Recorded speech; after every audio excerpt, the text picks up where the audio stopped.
Welcome, bent riders around the world. My name is Gary Solomon, and you're watching the Laidback Bike Report.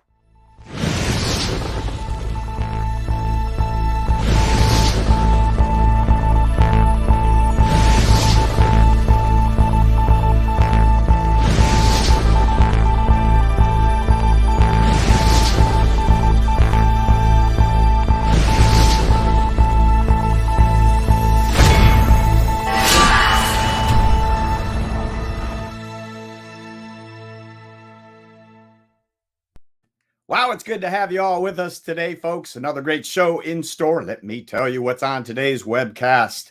First of all, as usual, we're going to kick it off with our pal Honza Galla with the Recumbent News, our news director.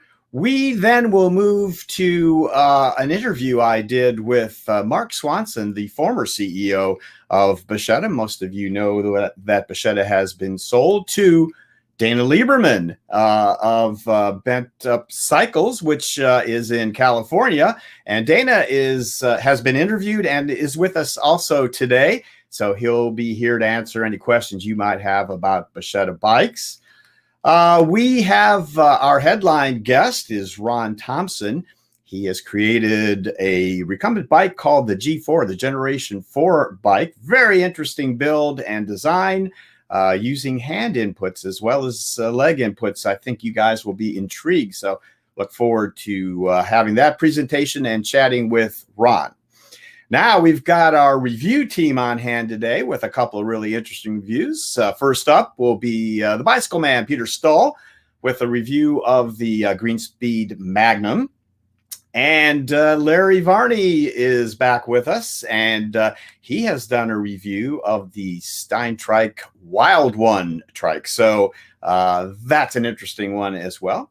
And we're going to follow that up with Nina Paley, who is with us. She has recently purchased a used Calfee Stiletto recumbent bike, and really interesting the updates that she's working on, and we look forward to talking to Nina as well. So, all right, let me introduce the crew today that is helping me out. First of all the way from Salzgitter, Germany, our director, it's Lars Kamm. Hiya, Lars. Hey, folks. Good to have you with us. And down near Jackson, Mississippi, it is our media dude. It's Trey Burgoyne. Trey? Hello, folks. Good to see you. Great. Nice to see you. And there's Nina Paley. We talked about her being on the show. Nina, how you doing today? Howdy. I'm good. I know Nina got a ride in today. She's in Champaign-Urbana. Do you say Urbana and Champaign at the same time? Shampoo, banana. Yeah. Banana. Illinois, somewhere there. So good to see you, Nina. We also have with us Denny Voorhees, our sports director. Denny, how's it going? Hey, fantastic. Good to be back. And he is in Sayre, Pennsylvania today. We also have the aforementioned Larry Varney, who is in Cold Spring, Kentucky, I believe. What's up, Larry? It's a little wet and damp here, so no riding outside for me today. Okay, unfortunately, but we'll be hearing from you. And we also earlier mentioned Honza Galla from the Czech Republic, our news director. Hi, Honza. Hello, how are you? Great to be here. It's really good to have you as well. So, folks, let me mention a few things you can do to help us by participating in this webcast. You can do it by jumping into that live chat. So the live chat is available to you both on YouTube and on Facebook, where we are webcasting right now. So please make sure to ask your questions of our guests, or make comments, or just chat amongst yourselves, and let us know where you are watching from. That's always interesting to see. Now, you can support us in various ways. You can like us on Facebook. You can subscribe to us on YouTube. You can hit that little applause button down over here on YouTube as well. And the little white eye up there that if you click on, will take you to our website. And you'll be able to find a lot more about what we do at the Laidback Bike Report, our past shows, what's coming up, some bonus material, and that sort of thing. So feel free to do that. And of course, if you can give us a thumbs up, we always appreciate that. And lastly, and very importantly, become a Patreon supporter if you would like. You can do so for as little as $1 a month at patreon.com. We'll talk more about that at the end of the show. All right, we have some amazing sponsors who make the Laidback Bike Report possible. Let me tell you who they are. First of all, it's TerraCycle, makers of exquisite recumbent parts and accessories for your bent. And Trailside Trikes, a fine recumbent trike shop on the Withlacoochee Trail in Florida and also now in Knoxville, Tennessee. And Cruise Bike, designed for the cyclist who wants to ride farther, climb faster, and adventure more. All cruise bikes and frame sets ship free in the USA. And Team-Greenspeed, the best in leisure, performance, adventure, touring, electric, and portability. Wherever your adventure leads, Team-Trike will take you there. And Greenspeed, where Ian Sims designs bring performance through science and engineering. And Laidback Cycles, the top USA dealer for Team-Trike and the premier source for Catrike, Ice, and Greenspeed. We give you the freedom to ride. And Recumbent CycleCon. Please join us at the 2021 Recumbent CycleCon trade show and convention, which will be held October 9th and 10th at the Montgomery County Fairgrounds in Dayton, Ohio. More information at recumbentcyclecon.com. And I just signed up for our table at CycleCon and talked to Chuck Coyne. And we are going to, I think, have Chuck on the show next month to give you a little preview of what's coming up for the next exciting Recumbent CycleCon. Everyone's really looking forward to meeting there and seeing everybody in person again. So Recumbent CycleCon. All right, guys, let's get it all kicked off with the recumbent news this month. I want to bring Honza up, if you would, Lars. There we go. And Honza's got a couple of items I know of news to talk to you about. So go ahead, Honza, take it away, pal. Hello, everybody. So this time I think it's the first time when it's live from me. No video prepared ahead. I was too busy this time. So of course, the biggest news is that Dana bought Bacchetta bikes, but we will hear about it later today. The other one is that Ice Strikes has introduced a new color for their adventure models. So if you can, yes, so it's a green one. They were get used, or we were all get used to only blue version. So they have this bright green color right now available as well. And another news item from them was the automatic anvil shifting, which is the stepless gear hub. So automatic stepless gearing for the Shimano steps motors. So there are already gear hubs, automatic gear hubs for the steps motor from Shimano, but that one has the Nexus, has only 5 gears and I think 250% of the gear range compared to the Anvil, which I believe is 380. So you have bigger gear range with the automatic shifting option as well. And I would like to talk also about the Sun Trip, the race of solar bikes, which I participated in 2013. This time they race only in Europe. It should be around 10,000 kilometers altogether. They are in Spain already, and you could see two velomobiles which are leading the group, leading the pack. They have over 25 days behind them, racing with an average of 250 or over 250 kilometers a day. which is 160 miles roughly, and a third guy is also on a recumbent. It's Bernard on his Delta trike with front wheel drive, tilting solar panels and tilting steering as well, or tilting trike, which is very unique trike I spoke about here, and I have also an article on recumbent.news about this wonderful vehicle. And a fourth place is taken at the moment by two guys on recumbent trikes as well. So it is very nice to follow them. You can see them on a live map, and there are quite some recumbents in there, and 3, 4, 5 of them are leading the pack at the moment, and they still have around 3,000 kilometers to go. So it's worth watching and following them. And yeah, that's it from me for today. All right, great. Honza, a couple things. I'm so interested to know. I guess I do remember you saying something about you having done the Sun trip before. I am really interested. I think I mentioned this to you in a message in getting one or two of those guys on the show, and so maybe we can talk afterwards about and see if we can collaborate on that and see if we get one or two of them and talk about the Sun trip. It's really an interesting event, and it's so grueling and so different. I know this year.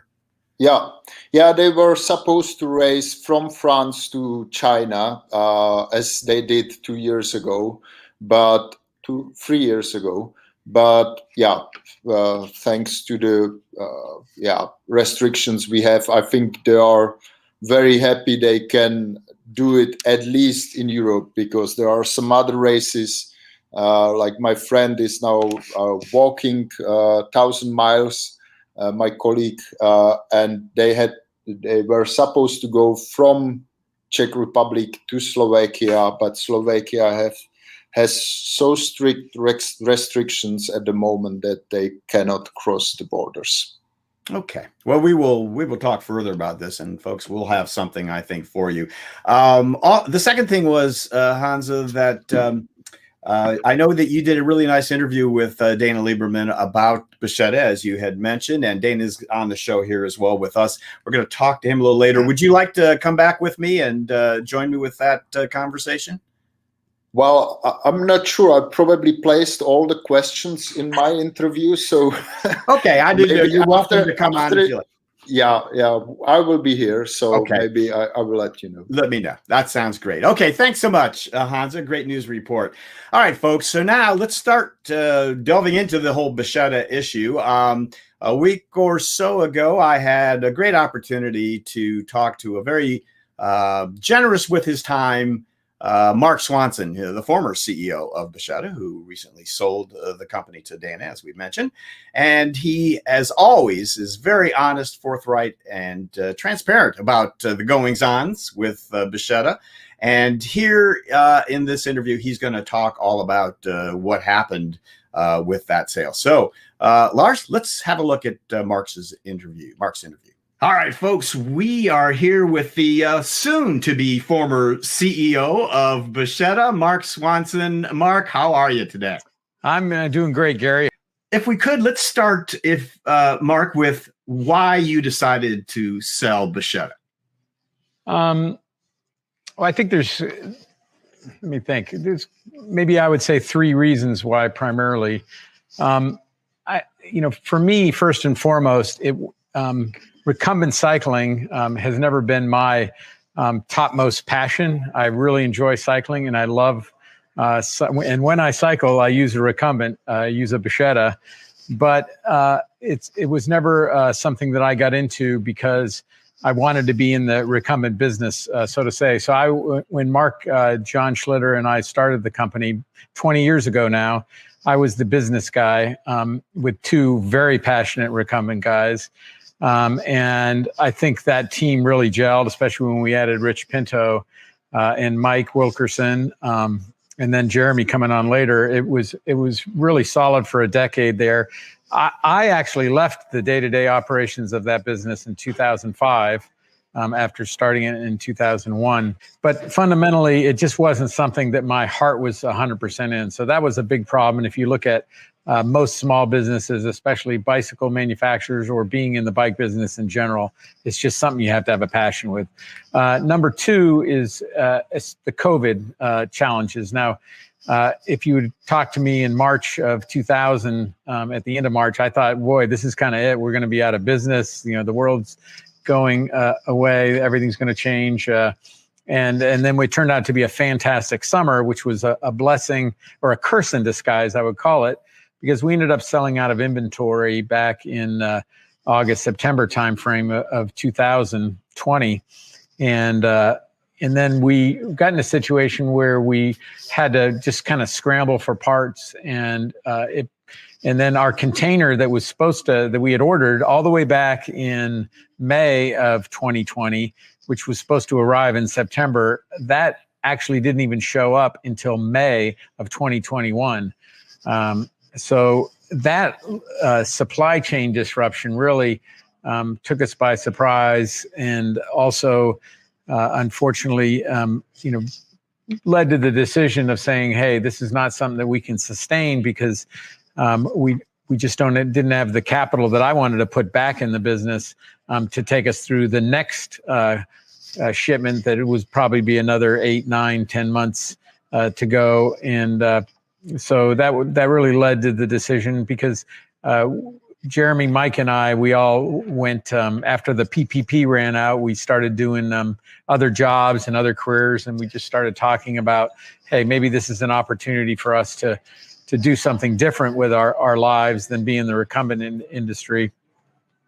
And the third problem we had is just the whole the management of the company in terms of product innovation and having the capital to be able to do that, as well as, and I think most importantly, have somebody that was a full-time design person on board. And because if you're not innovating, you're dying. And so we weren't able to keep up as a brand innovating. And that was a issue for us. And with the Carbon-Trike guys, we had hoped to have the company together and have Lars and Archer fill that role, but they literally got stuck in Sweden and couldn't leave. So we were sitting around not knowing when they can get back. And in fact, they still can't come back now. So that was kind of the three reasons that led us to say, hey, we all each got something to do. I've got a new company I'm at. It's kind of as a result of COVID, and Mike and Jeremy also. So I think that's the reasons why. I think as we kind of come to the conclusion of this interview here, I think it's important for the audience to know what it is you have to offer in terms of advice to the new owner of Bacchetta, which is Dana Lieberman, who we're going to pop in here right now. Hello, Dana. Hello, Hey, Gary. Dana. Hey, Mark. How you doing? I'm good. It's good to see you guys. guys. Nice to see you. Yeah. So, Dana, I brought you here so that you can sit at the knee of the soon-to-be former CEO of Bacchetta, and we're going to listen to Mark's advice for you and perhaps for anybody selling two-wheel recumbents. Mark, tell us what you would do if you were in Dana's shoes today. Well, I think, just right off the bat, he's got something that I don't, which is a much bigger passion and better understanding of the industry. So, I mean, he lives it every day. I haven't been day to day in the business for a while, and it's just not, my passion, as I mentioned before. So I think, and Dana and I have had several conversations about just a plethora of ideas that he's bringing to the table. And in some of them, I can't even comment on because, I'm like, well, yeah, it sounds good to me. So I think, it's been a while since we've really done any major innovations, really from the bike side since 2017 or so, since Mark Collin left. So I think there's a lot of upgrades that Dana plans to bring to the table. I think, and that's first and foremost that I think bring that excitement in. And that's why I really looked for somebody, and we deliberately went out to dealers to sell this business, because this will be my second point. But the dealers are the guys that are and gals that are every day facing the customer, listening to them, listening to what they hear. We're actually one step back removed, so from most of the customers, and we don't see this, the smiles on their face when they get them, and listen to the types of questions they ask. Just all that stuff is going to be a huge advantage. The second thing is, I really think that having your own store as well as your own manufacturer is going to give you a leg up. I mean, when we got in the industry, there were 6,600 independent bike dealers in the United States. Now there's less than 2,500. So there's been tremendous amount of shift in terms of how people go to market. One of the most successful bike companies that's launched in the last 10 years is Canyon, which is a direct only bike. And I think having that relationship with your consumers and your riders and everything is going to be very important. So I think the ability to not only support other dealers that Dana plans to do, but also sell direct wherever he wants globally is going to be a big advantage, and to really embrace that channel. And we've been trying to do this, but not having to go direct, it's been a learning experience that we frankly didn't do very well at. And so that was something that was important. And then I think just, we as a result of that, we've been a little flat on marketing. It's like we don't really know what to say, or, how do we attract? I think if I were Dana, I would, get together my fellow bike manufacturers or your best customers and really hone in on the messaging, and spend some money on marketing, on the use, the job to be done that this bike does, and why it does it so well. I think, in terms of the brand is strong, the product is great. I mean, it lasts forever. Everybody, you can just go on any of the message boards, Facebook, Google, all that stuff. People really love the product. I just think the distribution channels haven't been adequate. The marketing hasn't been adequate. And that's fundamental. I think the passion, and it's my fault, just bringing that to the table, it just hasn't been there. So I'm excited to really hand this off to somebody that can do a lot better job than I can do. Mark, thank you so much for spending a little time with us. I have to say, I told you this before, but I've always had the most wonderful experience dealing with you guys, and I think that really echoes the general recumbent world with Bacchetta in the past. You guys have always been so straightforward, transparent, honest with everybody, letting everybody know what's going on, good times or bad. And I think there's too little of that in the industry as there is. So I consider you a friend, and I hope we'll be in touch in the future. And we wish you all the best in whatever your endeavors turn out to be. Well, likewise, Gary, all the same to you. I look forward to riding with you again. I'll be still out there. I want to go to events. And so if you see me, just look for my blue CA3 out there. And if it's, if it looks like me, it probably is. So I look forward to seeing everybody out there in some events in the future. Very good. Mark Swanson, former CEO, soon to be, of Bacchetta. Thank you, Mark. All right. Thank you. Bye now. Pal. All right. There he is. One of the good guys, Mark Swanson. Thanks, Mark, for that interview. Now, Dana was interviewed as well on video and responded to this and told us a little bit about what's going to be going on. Then he'll be with us live to update us. So, Lars, go ahead. Let's hear from Dana on the video. All right, guys. Well, now we have Dana Lieberman from Bacchetta Cycles with us, the new owner of Bacchetta. Dana, how is it going? It's summer in Los Angeles, so everybody wants a bike, and we're doing our best to try and meet everybody's needs. All right. The business is steaming hot like everything else there, right? Yeah, all right. Exactly. Dana, everyone I'm sure is very interested in why you decided to purchase Bacchetta and the story around that. Could you share that with us?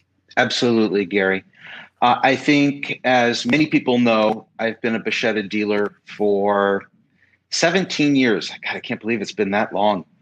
And I've always enjoyed working with them. I know you were just on with Mark. Most of my contact has been with Jeremy. They've just always been a really good, solid company. They build really, really good bikes. I've always been really, really proud to have them on my floor. I raced for one of their Ram teams in 2012. I've sponsored a variety of their teams and racers over the years, trying to promote the racing side. And they've just been a company that I can always count on. So Mark approached me in April asking if I was interested in buying the business. And the immediate answer was yes. I didn't even have to think about it. I've really wanted to move into more of the supply, distribution, manufacturing, and design side of the bike industry. And this was, I mean, we'd say it was Bacchetta, right? It was a match made in heaven. He called it exactly the moment when I was looking, and now we're moving forward. Very good. Okay, let's talk about moving forward. So now you are going to continue the Bacchetta business, and I'd like to kind of focus in a little bit on how you are going to do that. So you have, I'm sure, knowing you, a good set of plans to continue the business. Let's start out with maybe where people are going to first contact you, and that would be through a website. What are the plans for your online presence? Sure. So the Bacchetta website's going to stay up. What we're doing is removing the store from that, and I am building a Bacchetta store into my own website. So there will be a link if people want to make purchases of accessories, parts. You know, Mark alluded to a huge parts market for these older Bacchettas, and we're seeing that already. People moving over to my shop to make those purchases, and that's how they'll do it. We will have the full lineup on our website. People can make purchases, but I want to emphasize we are still absolutely working with the Bacchetta dealer network. I am not interested in being direct to consumer only. Just like Bacchetta did before me, we'll be direct to consumer if there are no dealers in the local area, and that's it.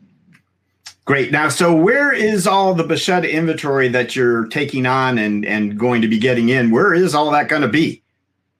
It's going to be at Bent Up Cycles. If any of you out there have been to my shop, you know that it is a very large shop. In fact, it had a lot more space than we really needed. Well, now we've got something to fill it up with. Raina and I have spent the last couple of weeks remodeling. We got a big storage, like a big 20-foot storage container out in the parking lot now, and it's all going to go in the shop. Good. Now, for those current Bacchetta owners, many of whom have had their bikes for many, many years, some of whom maybe have more recently purchased, there are some perhaps warranties involved. So what's the status of current Bacchetta warranties with you? Okay. So it's interesting that you bring that up because Mark and I certainly spoke about that during this whole process. And I can tell you, according to Mark, there has never been a warranty claim on an aluminum or a carbon bike, period. So while we are not legally obligated in any way to warranty a bike purchased by Bacchetta Bicycles, because we're not Bacchetta Bicycles, we're Bent Up Cycles, I really urge people to reach out and talk to us one-on-one if there's an issue so that we can get things resolved. Really always good advice. And I think some people kind of always skip over that. You see online where they start complaining about problems without even contacting the manufacturer. So great advice there, Dana, for everyone. And that's good to hear. All right. So Bent Up Cycles, you have all the stuff there. Now, you've had a history of other brands that you have manufactured and such. Can you tell us about what you have had in the past and what the status of those are going to be now in the new circumstances? Absolutely. So about 11 years ago, I purchased Barcroft Cycles from Bill Cook. And 13 years ago, I purchased Carbent from Dave Karcher. I was just building Carbent about 3-4 weeks ago. That brand has remained constant. I've been building the bikes. Those are hand built by me. In my shop, we have a special area. Unfortunately, I'm going to be putting that bike on hiatus for now because, quite frankly, we need the space. Once we get things settled out and I may have to get other space outside of the shop, then we may consider bringing it back in. But right now, it's going to be on hiatus. Barcroft is a brand I would love to bring back. You know, at the time that I bought it, Bill Cook had two frame builders. His tie frames were built in Asia, and the steel frames were built locally, I should say in the US. And I continued purchasing the tie frames for a number of years and selling them. In fact, we made a number of changes to the frame. And it was unfortunate, right when I felt like I got the frame dialed in exactly the way that I wanted it with, and I'm not going to bore you with all the details, but it was perfect. The builder disappeared. And I have not been able to find them. I've reached out to them. I would love to keep selling that bike, but if I don't have a builder, I can't do it. All right. In terms of the steel bikes, we were never able to find a local builder. I did some exploration in Taiwan. Again, this is 10 years ago, and quite frankly, had a miserable experience, and it really turned me off at that time to working with an agent in Taiwan.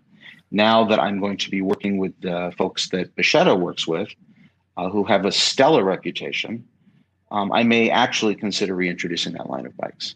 Bacchetta has not had complete bikes to sell for a year now, and they still don't. I'm not getting complete bikes from them. I'm getting frame kits, parts, and a lot of accessories.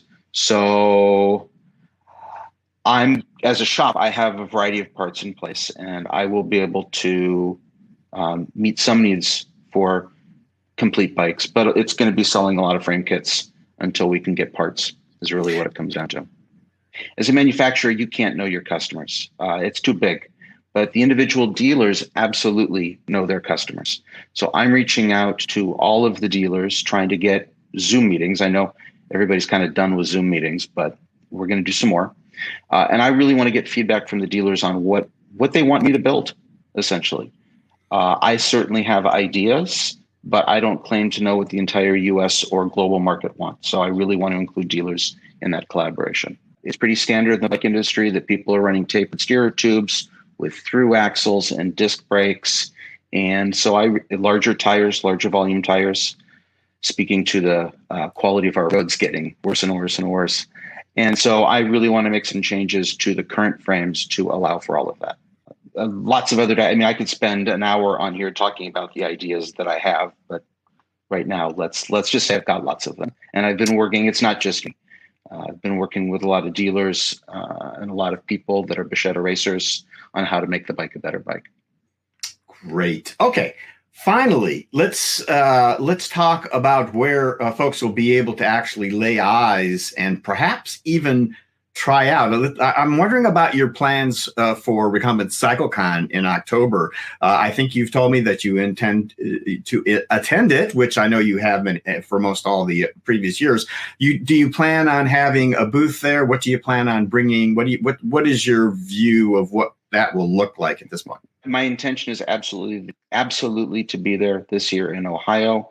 The lineup is probably going to be what you see now from Bacchetta. There's no way any changes are going to be made in any sort of meaningful way between now and October or November, whenever it is. Great. I may be able to get some samples, but there's no point in bringing samples. I know we're all looking forward to seeing you there and the new as the new owner, seeing what you're going to bring to Recumbent CycleCon. So Dana, thank you so much for sharing these thoughts with us. And yeah, we're gonna be live with you here in just a minute. So thanks, Dana. Okay, great. Thanks, Gary. And so we are at Bent Up Cycles in Hollywood, California. There he is live. Dana, how you doing, pal? Are you unmuted? Can we hear you? Can you hear it? There you are. Dana, hi. Gary, if you're talking, I can't hear what you're saying. All right. Well, I am. Yes, we hear you, but you can't hear us now for some reason. I'm not sure why. Dana, we were going to ask you about some stuff with Bacchetta and bring us back up to date. Maybe we will come back to you if you're having a little trouble. Yeah, Lars, let's go ahead and we'll move on and we'll come back to Dana and see if he can give us an update a little bit later on. So with that, folks, we are going to move on to our featured guest today. And he is a gentleman who has designed and created a very interesting new recumbent bicycle. His name is Ron Thompson. The bicycle is called the Generation 4. And let's bring Ron up real quickly. Just say hi, Ron. How you doing today? Hello. Glad to thanks for having me, Gary, and glad to be here. All right. So, Ron, we're going to chat after the video that we recorded with your presentation and answer everyone's questions and that sort of thing.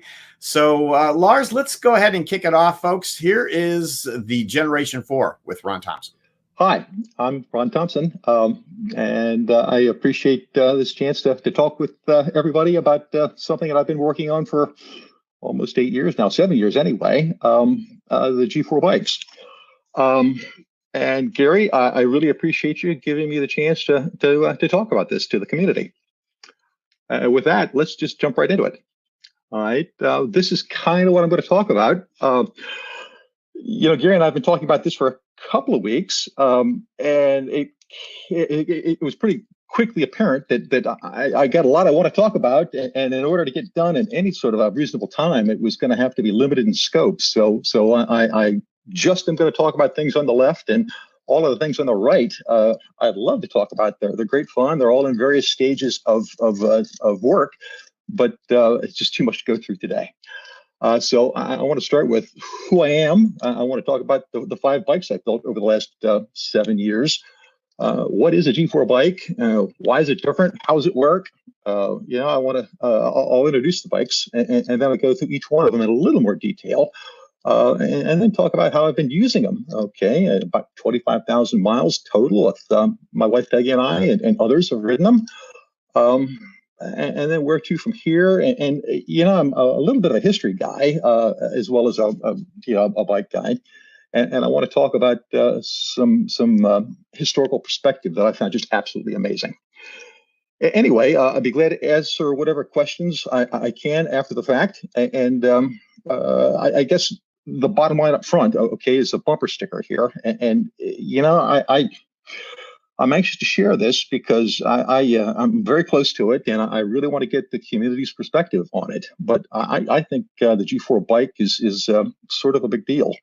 It uses a new principle of operation, okay, based on standing to pedal an upright bike, to better integrate and engage the rider, and it really is a lot of fun as a result of that. Bottom line there is I kind of think it's a new kind of bicycle. I retired 7 years ago in February of 2014, and left the work, but I wanted to build bikes more. I am a mechanical engineer. Most of my career, I did systems analysis work, systems development work for the Army, and then later for the Navy, Marine Corps, and Air Force. Again, system development, test, and evaluation, and it's kind of funny. It must have been my passion, okay, because that's exactly what I'm doing now with bicycles. Anyway, I've been a biker forever, biked to work most of my career, actually starting in college. Peggy is a biker. Kids are bikers now, friends, it's all bike. Hartford Fellow Club was started about 25 years ago. I think 3 or 4 of the guys and I got together and initiated that. Tandems have been part of my life for a while. Although I've gotten away from them over the last couple of years. Trans Am in 2011 with Peggy, you see on the right there, we made it to Missoula, Montana from the East Coast going west before we ran out of time and had to go back to work. On the lower right is my dream shop. That's where I'm sitting right now, up in the dormer gable end there. I built it in 2009. It was a wood shop to start with, but once I got into bike building, I added machine tools and welding equipment, and most recently composites. As a matter of fact, you might be able to see the composite shop a little bit over my shoulder. Anyway, in 2013, 14, as I'm preparing to retire, I decided, Recumbent might be interesting. I think particularly since I wanted to be able to put fairings on it, go fast without working too hard. So I needed to understand recumbents. There was a lot to understand. I just didn't know a lot. So I jumped into it with both feet, and through 2000, and still currently I'm learning. But I wanted to buy some recumbents, okay, at least one. and I wanted to start building. So I studied, traveled, shopped, tested, documented, first rode in 2014. And to make a long story short, I couldn't find anything that I was willing to buy. On one of the test rides, Peggy was on a long wheelbase, as I recall, and kind of got squirrely at low speed and sort of fell off. And she was about done with it. So I thought, well, we'll see where this goes. But anyway, I jumped in with both feet. And these are the 5 bikes that I've built so far. Again, I wanted comfort, speed, safety, road touring is kind of what I was looking for, even sport touring. Also wanted the fairings for not just for the speed, but for weather protection and some cargo capacity as well. So the big deal with these bikes has been the hand power. But when I started, I had no inclination of that, which is not terribly unusual. You kind of stumble into things as you go. So on P1, which is the upper left, we'll talk about that later. But the objective was, per the prior art, let's manage that pedal force feedback. I mean, let's make this bike okay to ride. Notice that the crank set on all these bikes is also the front axle. It's coaxial. It's right in the middle of that front wheel, which is really nice from an ergonomic perspective. But again, your pedal forces are transferred back to the handlebar, and your feet can overpower your hands, and it gets to be a wrestling match sometimes. And P1 was exactly like that. Okay, and I'll talk more about that. Bottom line here is twofold. First, by the time I got late in P2 development, I thought, I think I can make use of this mechanism. And by P3, oh man, this is working good. Okay, I mean, hand power, supplemental hand power was there, and that's again what I'm going to talk about throughout the rest of this little talk. P4 and P5 are just refinements, and they're current riders. And P3, by the way, is a current rider too. Not exactly that configuration. I'll show it to you later, but it's still going strong.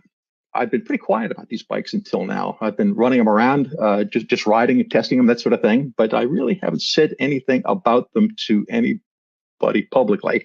It's time now. I think I'd have more fun if I started sharing this. So here we go. Okay, what is a G4 bike is the first question. All right, and you need historical perspective for that. That's what I found anyway. We've only been biking for like 200 years, and the first one was the Draisine in 1818, sort of a Fred Flintstone machine. 2 wheels, and the big deal there, is that you can actually balance on 2 wheels if the front wheel steers. Okay, that was novel and news way back then. It's scooter propulsion, kind of like a current scooter, I guess, foot scooter, kid's foot scooter. Generation 2 was the bone shakers and the high wheelers. They added cranks. So you weren't wearing out shoe leather quite so much. Importantly, there the pedal force input was pretty well parallel to the steering axis. All right. Generation 3, is a safety bike, which is what we're all still riding. The current upright started, around 1885 with Starling. I think it's Starling with a Rover. Anyway. Talk more about that, but they separated the steering and the propulsion by putting a chain on it or some early shafts and that sort of thing, and lowered it so that the rider wasn't falling from 5-6 feet in the air. It made it a lot more popular, of course. Big deal there, though, is for the first time you could stand and pedal. Which is really a pretty good way of engaging your upper body muscles into hand power, and again, more to that. In fact, they said early on, they call it a safety bike, but the real advantage is really being able to engage the rider to pedal. At the same time, and I just heard about this fairly recently, the first recumbents were built in the late 1890s. A fellow named Tony Hadland, has a blog, and he's a historian. He's written a book on bicycle design, history of bicycle design, essentially. And he's come up with a lot of information. As a matter of fact, he's part of the Veteran Cycle Club of the UK, which I've recently joined, and they've got a great library, and I pulled books from that. But they said there that the Rover was the first bike, and being able to stand and deliver was a big deal because you couldn't do that on a high wheeler because you go over the front. Anyway, I'm thinking that recumbents are really a subset of the G3 because they've existed in parallel. And there, the pedal force is really perpendicular, okay, to the steering axis. They're horizontal riders. We're horizontal riders rather than vertical riders. But the two main takeaways there, okay, is on the upright bike, you can stand, pedal, and provide hand power. On a recumbent bike, the riders recline for aerodynamics, which is very important, comfort, and safety. Well, I think the big deal here is the Generation 4 bicycle really allows you to do both of those things, I think, very well, and more to that in the rest of the presentation. Go ahead. Okay, this is the G4 bike kind of functionally. All right, it's front-wheel driven and steered. The crankset is on or near the steering axis, which is really important, okay, because hand leverage controls foot forces. All right, and putting the crankset on the steering axis allows that.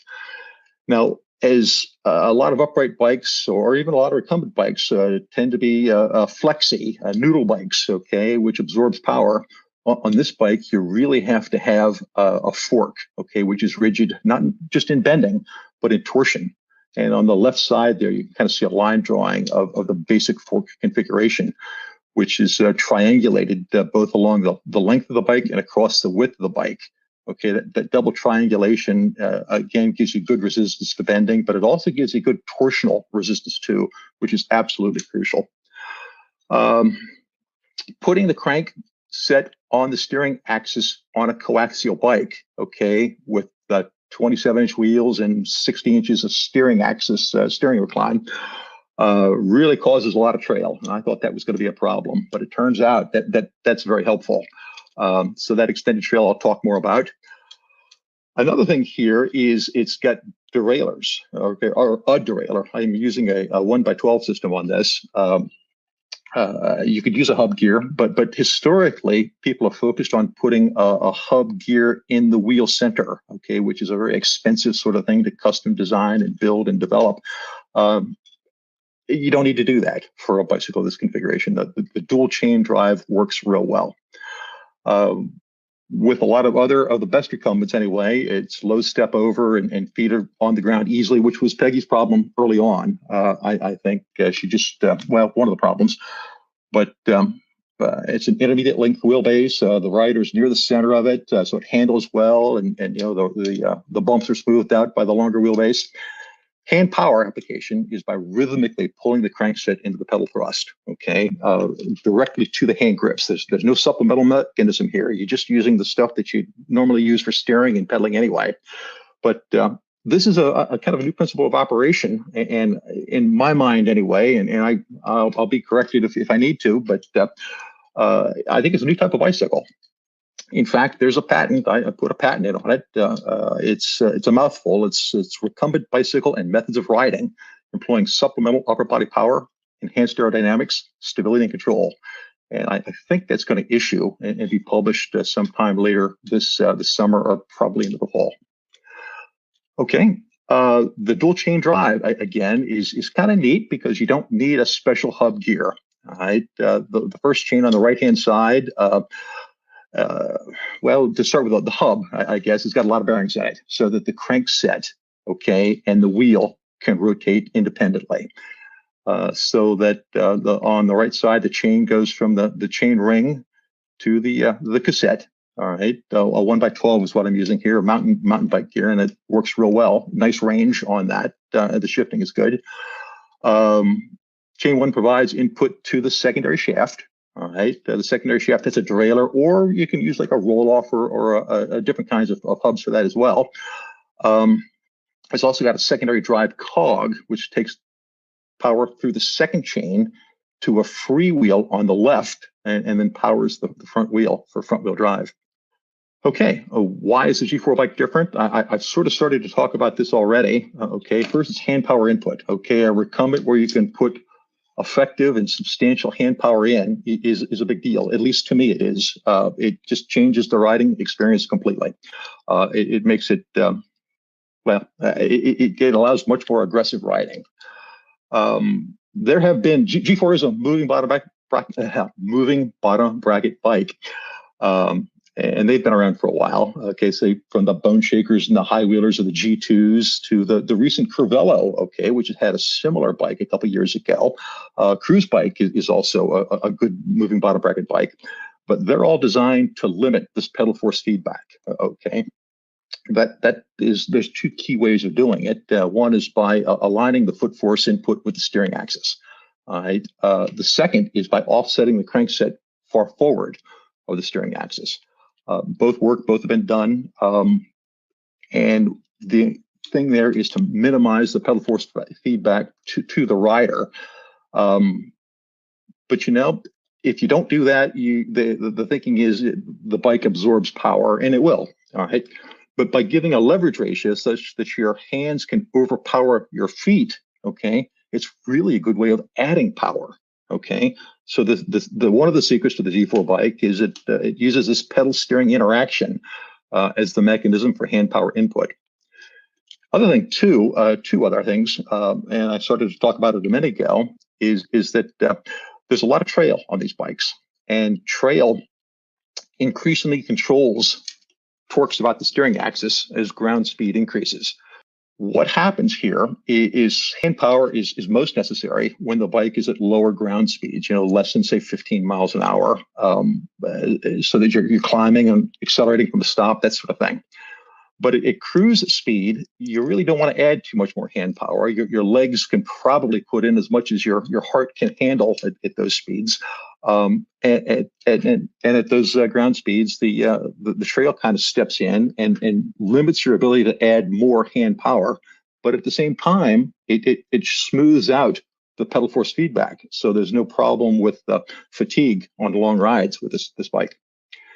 Now, the other thing is all these torques about the steering axis really help the stability and control of the bike. Okay. I've ridden upright bikes with aero front wheels, and on a windy day, even a deep rim is a little squirrely. All right. On the bike I'm riding, P4, I've got a solid disc front wheel on this thing, and I ride it all the time. It's just that all this hand and foot motion about the steering axis just dwarfs the inputs that the wind might give you, the unwanted buffeting and that sort of thing. Now, even in blustery, windy conditions, this works pretty well, but there are limits. Okay, when you get combined wind and ground speeds of 40, 50 miles an hour, I start slowing down just a little bit, okay, or stop going any faster, just because it does buffet. Bottom line here is that the hand power engagement really creates a different ride experience. And the other kind of bottom line here too is these are all sort of things I've discovered over the last 7 or 8 years. And again, I'm sort of glad to be able to share them now. With recumbent bikes, I find when I ride them that I don't get a lot of chance to engage on my upper body. Okay, and that's just kind of what's missing. And I think other people have seen that in the past. Okay, I've looked through the patent prior art, and there's lots and lots and lots of recumbents with different mechanisms for cranking and tillers and that sort of thing, such that you can use your hands, okay, to supplement your feet for power input. The problem with that is all that mechanism is just awkward on a bicycle. Bicycles need to be simple, and I think the benefit of this is that there is no additional mechanism. Now, next chart. Thanks. Okay, I surely didn't understand this going in. All right, and one of my heroes of all time is David Gordon Wilson from in the bicycling science books. In his book, this is the 3rd edition. He does it again in the 4th, and I think it's in the 2nd as well. He says, standing to power an upright bicycle is a pretty complicated thing. Okay, everybody's familiar with it, but really understanding it is not really very well understood. And he says, in conventional upright bikes, substantial arm work is easily performed by tilting the bicycle away from the descending pedal. He said the legs can then push harder or move faster. And those are 2 important points, push harder or move faster for an overall increase in power output. Recumbents do not permit the rider to use additional muscles in this way. And I sure noticed that when I'm on a recumbent. And in fact, seated on an upright bike, it's the same thing.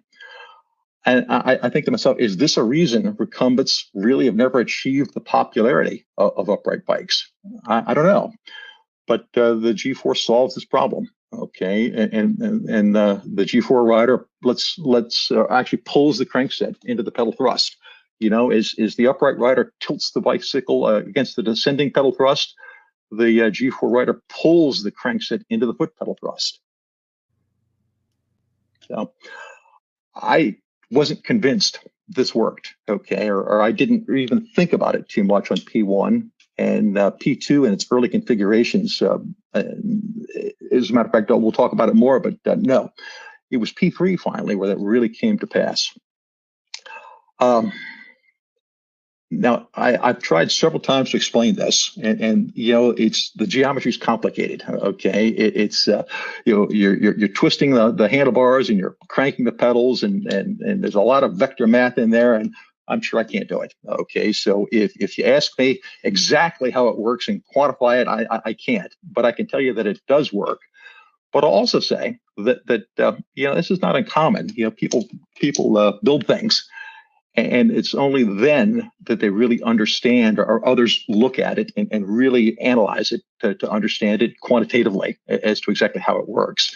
Airplanes were before aerodynamics, for example, and steam engines were before thermodynamics. So again, I'll tell you it works, but I will try to explain it in the next couple of charts. But if I can't satisfy you, we'll continue to work it. Hands control foot forces about the steering axis using leverage. That's critically important. Okay, and there's three things going on here. First, there's a reaction, okay, to the pedal force. Your hands are giving you they're working with the seat back, for example, okay, such that you've got excellent reaction to your pedal force input. You know, Isaac Newton, I guess, said that every action has an equal and opposite reaction, and clearly you need that on a bicycle too for your pedaling, which is the reason you stand up, okay, when you're riding a conventional bike, all right, so that you can use your full weight as a reaction against the pedals and even pull down on the handlebars if you need to. So first, the G4 allows you to give really good reaction to your pedal force input. Second, force on the handlebars, okay, actually adds torque to the crankshaft. Okay, and this is fairly complicated mechanics again, but the crankshaft actually is forcing in a lateral direction about the steering axis against the crank arm. Okay, and as Wilson says, it allows you to push harder on the pedals. Okay, and that harder push is due to hand input.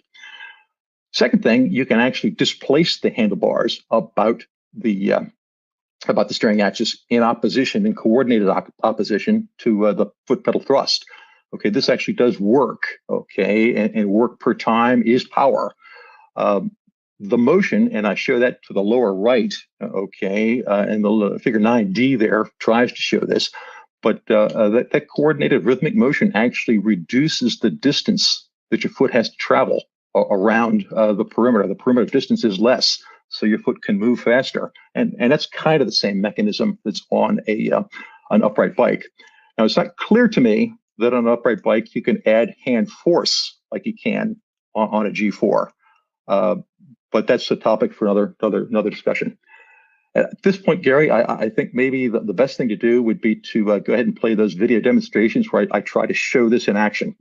Hey, I wanted to try and explain that hand-foot motion to you a little bit.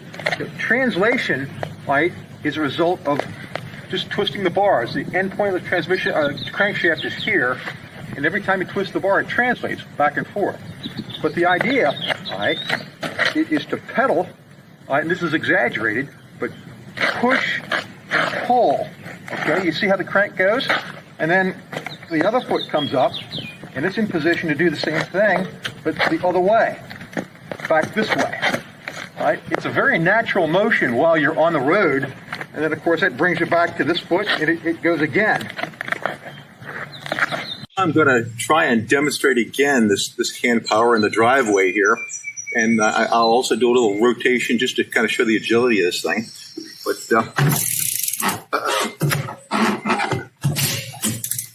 again, starting is pretty easy.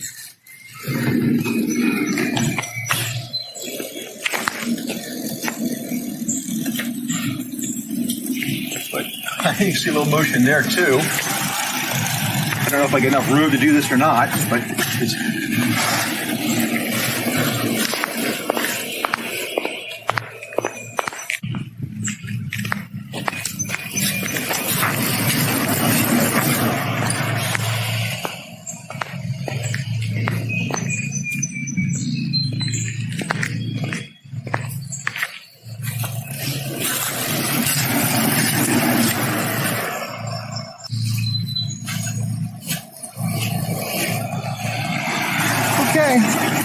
that first video with me on the yellow bike P3 was 2 or 3 years ago, and I was trying to explain that while initiating the patent work. The one on the red bike P4 was on the 4th of July, I think, just last week. Anyway, that's about as well as I can begin to explain it. But if it was me, I'd have to read about it and think about it some more. So I wrote up kind of a description of how this works. And I think Gary will post it. Gary has a link to this file on the video description below, is the way I understand it. So, okay, that was the heavier part of the talk. I want to talk about a little more fun things now, which is riding it and how they've evolved over the last 8 years, 7 years. Again, this is P1. I was looking for a better commuting bike. On the lower right-hand corner there is my commuting bike for years and years. I thought maybe I could do better. All right. So P1 was that first effort. It was designed to control pedal force feedback. All right.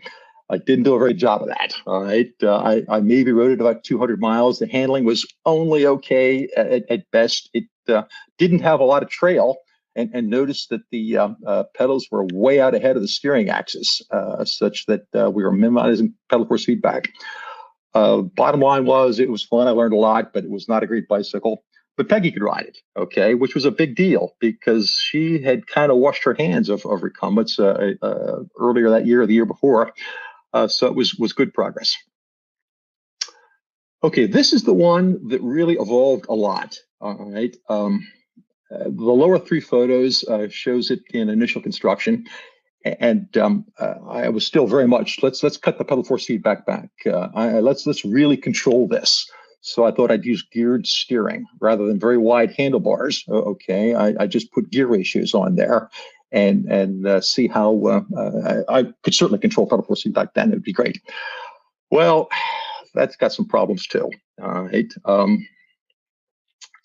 I wound up just using handlebars and you know, the trail kicked in as I got to riding this thing a little bit, and I don't know exactly how it happened, but at some point in time, I think I could add power to this. Now, these forks were flexy on this bike. It was heavy steel. You know, I'm building prototypes here, so they're heavy. I'm building them more like trucks, I think, than bicycles or airplanes. But it was still the fork was flexing around and causing all sorts of problems, rubbing brakes and that sort of thing. So I triangulated that singly, and that didn't help it much. But it indicated over maybe 10,000 miles of riding over 2 or 3 years that I think maybe hand power could work on this sort of a configuration. So P3 was designed exactly to do that. All right.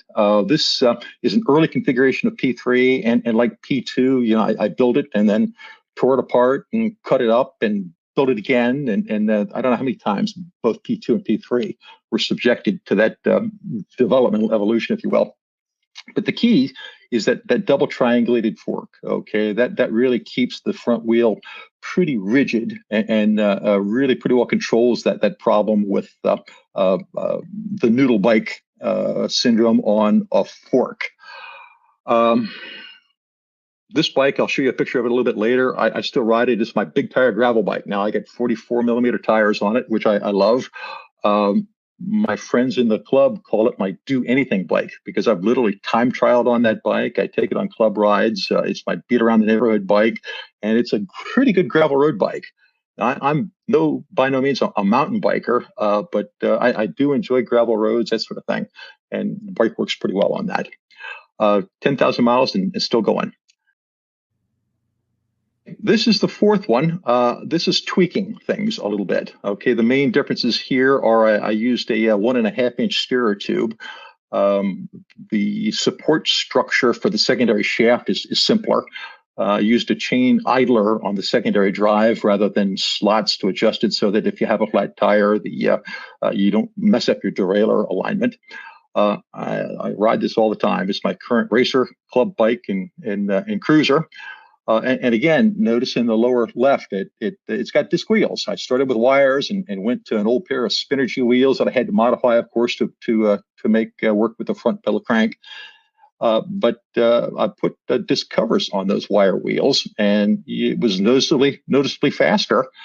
And if the wind is just right, it sails. I mean, it doesn't. I still have to pedal, but you can tell that it's not just the wheels aren't draggy. They're actually. I feel like you're pushing it along a little bit. Okay, Peggy said, this works pretty well. I think I need one of these. So I built this for her. Again, you can see the fork structure in the upper right. You can see it before paint on test trials on the lower left. And then this is the current configuration in the lower right. This is sort of a short reach frame. Okay, she's about 5'8", I think, and this will probably go down to maybe somebody around 5 feet tall. I can ride it. I'm about 75 inches tall, but it's just a little small for me. The seat adjusts easily, both for leg length and recline angle, and then the handlebar has got tilt and telescoping functions in it, so you can get on it and ride it pretty easily. It's all about the magic of riding a bike, okay? And it's particularly useful when the rider's just fully engaged, in my view anyway. And in here, that's exactly the case. I mean, you get a full body engagement for riding these bikes. Your feet, your hands, your seat, okay, is holding your whole body, but you're limited by your heart rate, and you got to kind of keep your head in it, and it's fun to engage. And here's Peggy. And again, she's ridden each of the bikes a little bit, but not many miles on her. And she's kind of coming up to speed. I think that was her first ride on that bike. Okay, and now she's an old hand. We were on vacation at the beach last year, and at Assateague Island, actually. And you see me on the bike path next to her, terrorizing people a little bit, but trying to ride one-handed and holding my camera and doing okay. But we ride them all the time. She's quit riding her regular bikes as I have effectively. And we'll show that in a bunch of different places here. I've been riding it, took it on vacation out west, did a grand tour of some national parks. It was at Bike Virginia on the lower left with a couple of other recumbents for the first time, okay, which was nice. I enjoyed that. One fellow was on a Carbent and the other was on a Carbon Aero. 2 weeks, 3 weeks, 4 weeks ago, I had a weekend off, and the World Ultra Cycling Association had an event at Mount St. Mary's College, which is only about 90 minutes from here. It was a 3-hour, a 6-hour, and a 12-hour event where they allowed upright bikes and recumbents. I'd done this a couple of years ago and did the 3 hours on the yellow bike P3 and won the recumbent event because I was the only one in it. But it turns out there were 50 riders in that, and I was it turned out second. All right, I didn't find this out until after the fact. Of all of those riders of all age classes and bike types, including tandems. Well, in May, I thought I'd go again. I made the decision at the last minute on a Friday afternoon, and I registered there on Saturday morning. It turns out, though, I was going to do the 12-hour ride, which I hadn't done ever before. I had trained for it. Went out and took 2 naps through the day because 12 hours is way more than I'm ready to ride. But I came back in and talked to the two of the other guys that were on the recumbents. They're on the podium there with me, and I casually asked, how'd you do? I don't know. I think a guy on a red bike won it. I had a red bike. It turns out I won the silly thing. So I was very proud of that. Riding the bike is great fun. People see it. They asked to buy one. All right. It's the best bike I've ever been on. I think they would sell if somebody could build them and sell them, which are things out of my wheelhouse. Making it available would take a dedicated effort by a team of folks. I'd be happy to help in that effort, but my objectives are not quite the same. I want to be happy and enjoy the bikes. I want to continue building them. Okay, I've got a long list of things I want to do. I wouldn't mind being part of the team to make that make these bikes available. Maybe even make some of my money back. But Cruise Bike has done a nice job, I think, building a bike community for their cruise bikes. I think maybe a G4 bike community would be a lot of fun as well. So the bottom line here is as I do want the G4 to be commercially available. If you can help, if you want to be part of an effort to do that, let's talk about it. I don't know where any of this might go, but let's go. Anyway, will history repeat itself? And this is worth reading. Okay, this is J.K. Starley, okay, who's sort of the inventor of the safety bike, our current G3 upright bikes. All right, he wrote about this in a letter that was published in a history of the Rover Cycles, talking about the G3 safety bicycle versus the high wheeler, which his company, Rover Bicycles, was making then. He says the Rover is absolutely the outcome of a determination to obtain advantage previously unknown in a bicycle. Okay, we felt confident that a large percentage of unused power could be utilized if the rider were properly placed, particularly with regard to hill climbing. In this, we were not mistaken, as the enormous success of the Rover undoubtedly proves. Well, this seemed awfully similar to me. I read this just a few weeks ago, and I thought there's a real similarity between the G4 and then the current upright over the high wheeler. So G4 has the same advantage previously unknown in terms of hand power input, plus it's comfortable, all right, and it's safer. A large percentage of unused power could be utilized, which is exactly what that hand power is. Now the question is, if it were available, would it be commercially successful? I just don't know.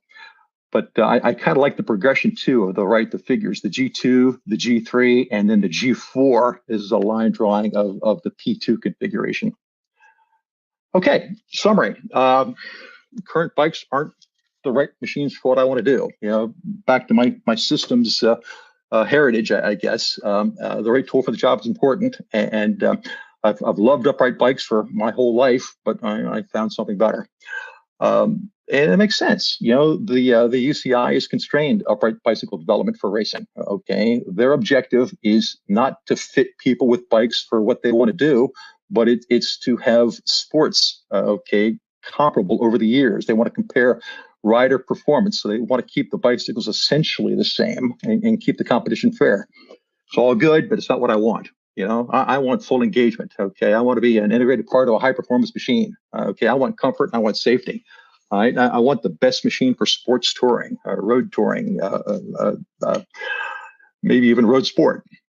It's going to be different, but sometimes different's what you want. I think that the G4 is the right bicycle for me. Whether it's right for anybody else, I'll let other people be the judge if and when they can. But I don't think I'm terribly unusual here. I think there'd be a lot of people that wouldn't enjoy seeing this. Particularly, I think that based on the comments we get when we ride, it's just a wide variety of people, old, young, male, female, both, really seem to appreciate the bike and they want to buy one. So anyway, this is my contact information. World's better with bikes in it. Yes, it is. Wow. Great presentation there, Ron. Thank you so much for working so hard to put that together. I'm going to give you a minute or two if you like to. Was there, after seeing that again, anything else that you feel might have been left out of there or want to summarize? Well, I guess the one thing is that just yesterday, I thought, well, it's probably time I stand up a website. So go to www.g4bikes.com. And I think if Google does its thing, you'll be able to find a website which has actually those charts on it and has a little bit more information, a couple of pictures of the G4 bike, and it's very much a website under construction, g4bikes.com. So I'm looking forward to adding more to that over the over the future. And you can contact me there too. My email is there. My office telephone number is there. Again, I don't have any idea where this is going, but it's kind of a lot of fun. So we'll keep at it with that in mind. Yeah, I mean, clearly you're having fun, and that is the name of the game here. So, so g4bikes.com. You just had put that up, and folks, a lot of interesting slides there with quite a bit of detail you might have noticed. So if you are really interested in this and want to know more, head over to that website and you can look at all those slides. And then, you might want to contact Ron and find out more about what he's up to there. All right. There's a few questions we had in the chat. So let's maybe at this point go through those. So, of course, there are folks who want to know how can you prove it? What exactly is it that you have that will support the contentions that you've made there about the bike? So, what do you have to say about that?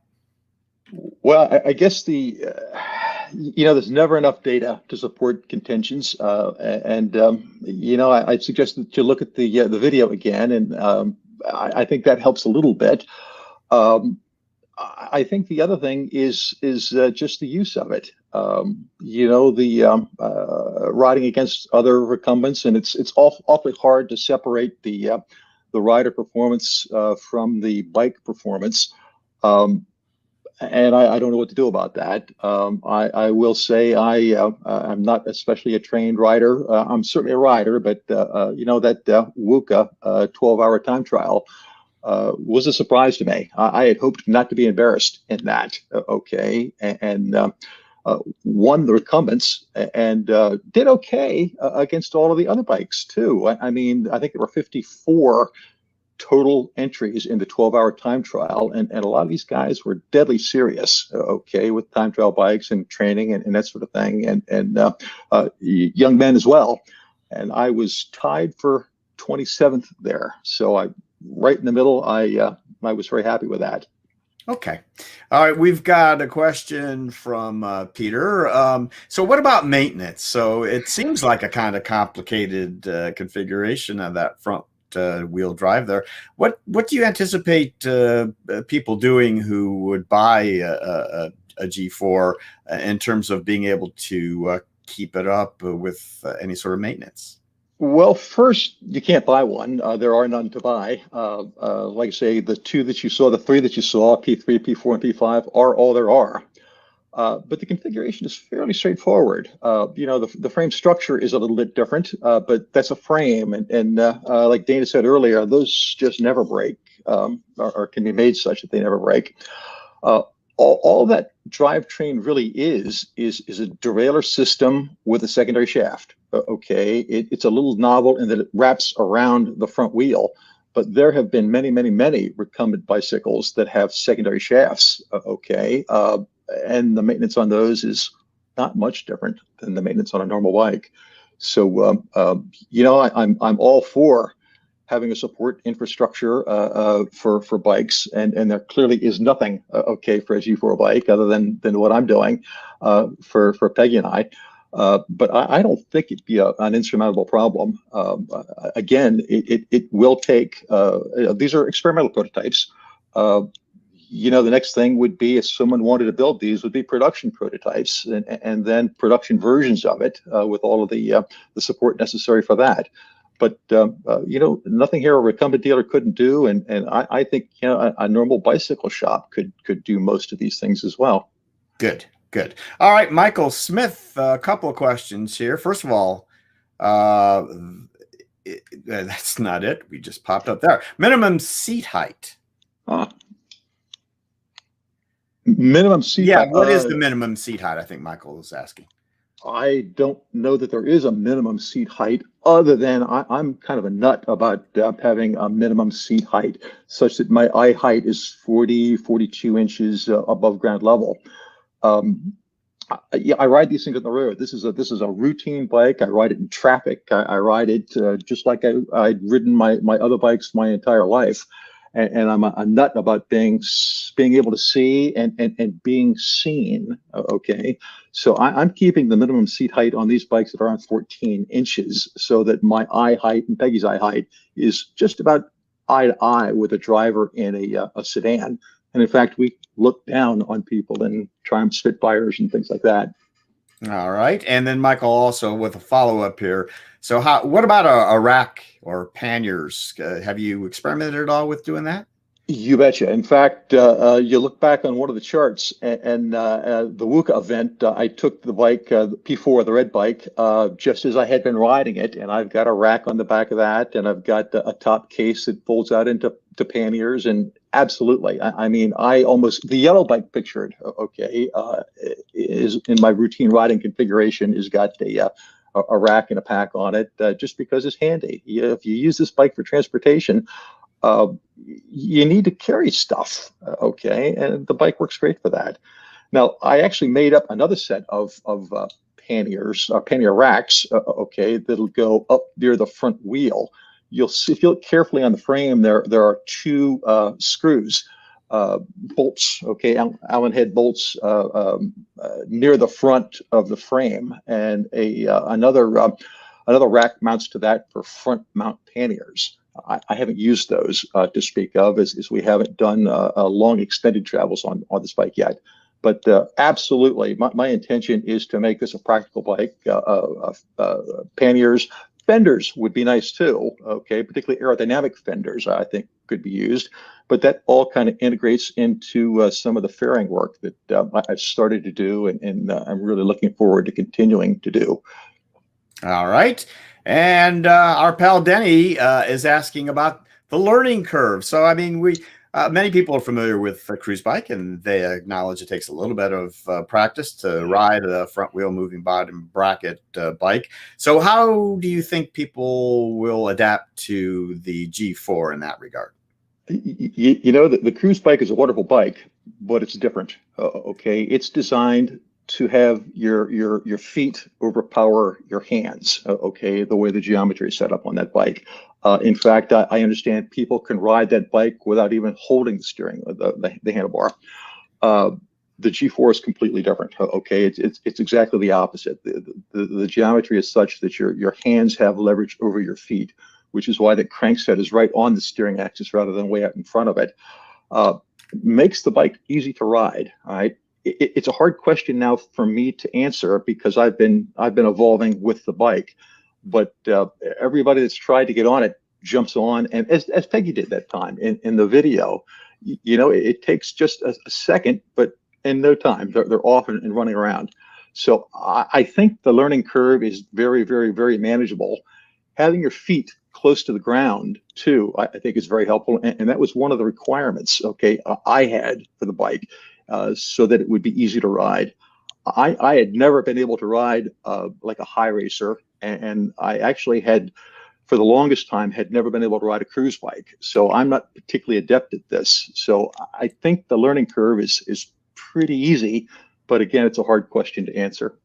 All right. On our private chat, Ron, Nina has asked the question, will one of these be at Recumbent CycleCon? So we've chatted about this. What's your latest thinking about that? My latest thinking is I talked to Chuck Coyle, and he said, I said, you know, I'd really like to meet the community here, but I'm in no position, okay, to sell bikes or really demonstrate them to the public. So I think I'm going to be there on Friday, okay, and I think I've got a little space set up, so I'll have my bike and Peggy's bike, and that's probably all I can carry with me. And Friday, let them be available for rides. I suspect I'll stick around on Saturday and Sunday, just because it's kind of a neat event. But I don't think I'll have the bikes available there then. Okay. And Chuck wants to know, how much does this bike weigh? And so I know you have a few prototypes, but I bet you have weighed it. What do you have there? You know, it depends. Bottom line is Peggy's bike is right around 35 pounds. Okay. It's an experimental prototype. I built it like a truck. It's got straight gauge tubing on it. There's a whole lot of engineering that can be done to cut the weight, and spend money on less heavy parts would be helpful too. Carbon would cut a lot of weight out of this thing. but mid-30s, about the weight of a good touring bike, which is kind of what this was thought to be. But it wound up being a racer too, and now it weighs twice as much as a racer. I'm highly sensitive to the weight of these things because I ride with the club, and there's a bunch of racers in that club on 14, 15, 16-pound bikes, and I really suffer going up the hills. Now, I'm not built to be a climber either, okay, so I got a double whammy. My bike with the rack and the top case and the lights and tools and all that sort of thing, I ride it typically, as in the WUCA event, it's just about 41 pounds. So yeah, work needs to be done to cut the weight, but that really hasn't been done with a devoted effort yet. Okay. All right, Ron. Well, you know what? I think we're probably going to leave it there.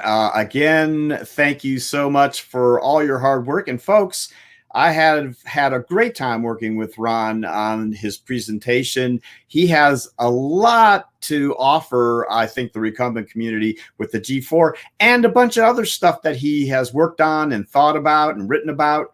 And so I have invited Ron to occasionally return to the Laidback Bike Report with some other topics. And so we will occasionally see Ron back with his ascent on this. So Ron, hopefully we'll see you again real soon. And thank you so much for being on the show today. Thank you, Gary. I hope to be back soon. Okay, sounds great. All right, guys, we are going to move along to the review team segments. As you know, we have been doing reviews every month, and the team has been active, working hard, and today we got a couple of them. First, our pal, the bicycle man, Peter Stull, is with us, and he has recorded an interesting review, and then we'll pop back in, and Peter will be with us to answer any questions you may have about the Magnum that we are about to see. So, Lars, let's see it. Hi, I'm Peter from the Bicycle Man, and we're going to talk about the Greenspeed Magnum BW. The Magnum is the Greenspeed that Ian Sims designed for large American customers. It's very rugged, it has a high warranty weight, it has bigger tires, but it also has a very adjustable seat, and it folds. So it's got a lot of things going for it. So we're going to do a review here, talk about this and that and the other features about it. It's a pretty neat trike. It has a lot of different features. One of the features is that the seat can be adjusted up and down, and the recline can be adjusted. So that's kind of nice. Some people like to sit higher. It makes it easier to get on and off the bike. Some people like to sit lower because when you're leaning into a corner, it's more stable when the trike is lower. It's also less wind resistance if you're sitting lower and more reclined, if that matters to you. A lot of people, they could care less. They're going to go, I want to go ride 10, 12, 15 mile an hour, and wind's not going to make much difference to me. But other people, they want to chase people and they want to go faster, so they put the seat down. It also folds up to fit in a car, which is kind of handy. We'll show you that a little later. Greenspeed was founded by Ian Sims, who was their primary designer. And he built this trike 20 years ago, about 2000. He built this trike for a customer of ours that weighed a little over 300 pounds. It was custom built, it's extra rugged, it's made out of steel. And this is what Ian Sims built in Australia for our large American customer. But when the trike boom took off in 2010 or 2008, somewhere around in there, Ian was surprised that his sales weren't picking up. So he came to the States and he visited a bunch of big recumbent shops, including us at the Bicycle Man. And he talked to dealers and customers about what did you really want. And people didn't want to sit as low as this. And they didn't want to recline as much as this. And they liked trikes that folded. So Ian redesigned it, and it's a similar bike, but this one, the seat is higher, the seat recline is adjustable. This one's a lower seat and the recline's not adjustable, and this one folds. So Ian started making this bike, and Ian told me that this was their most popular trike introduction they ever had, was the Greenspeed Magnum and the Magnum BW. The Greenspeed Magnum BW is a great trike to add electric assist to for several reasons. Let me show you. First off, it has a very rugged frame. So it has a high warranty weight. It's really rugged. It can handle the weight of an electric motor. Also, the frame is square. The frame is square, so it's easier to mount a battery to. We mount the battery here on the back of the frame, and once you remove the battery, the bike is still foldable, so that's nice. Another thing that's nice is the rear dropout is deeper than most, so the rear axle is held in well if you're doing a hub motor. So we've done a few electric assists on the Magnum BW, and it works out real well. They also come with a 2-inch wide Schwalbe Big Apple tire, so that's a good rugged tire to add a electric assist to. But we think it's a good bike for that. And of course, you can get it in a bright yellow if you like visibility, which, yeah, visibility's nice. So let's talk about the handling of the Greenspeed Magnum. It weighs 45 pounds, but I found it climbs really well. Even though I only weigh 180 pounds, it climbs very well for me. I think it's because the bottom bracket and the frame is so rigid, it doesn't flex much when you pedal. That's also what Ian said. The rigid frame, by the way, also gives you good high-speed handling. When you sprint or get up to speed and swerve around an obstacle, the frame doesn't start to wobble and oscillate and make you nervous. It's a pretty solid, secure feel. Now, part of that is the Greenspeed indirect steering geometry, which is very unique, copied by a few companies, but originally from Greenspeed and quite unique. It gives it a 14-foot, 8-inch turning circle, which is less than most of the trikes in the market. There are some, I think, that are less. I didn't search the internet diligently or measure every trike in the shop. Some of the direct steer trikes with high handlebars, like maybe a Terra trike or an Avenue, are probably a smaller turning circle than this. But the indirect steering geometry on the Greenspeed gives you a good turning circle, and also it gives you really good feel at high speed, so that a small handlebar movement doesn't make the bike swerve a lot. So yeah, I find that to be very, very nice. And of course, there's the adjustable seat height from 14 to 18 inches on the Magnum that lets you tune it between the recline and the height. You can tune it quite a bit to what you're looking for.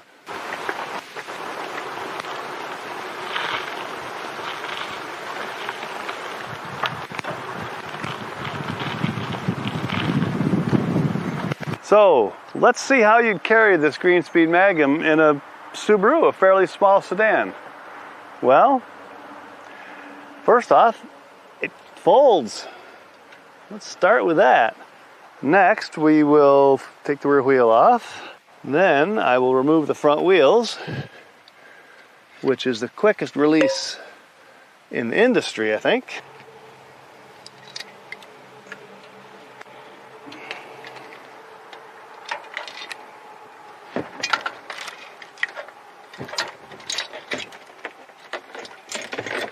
Well, clearly it would fit without the fender.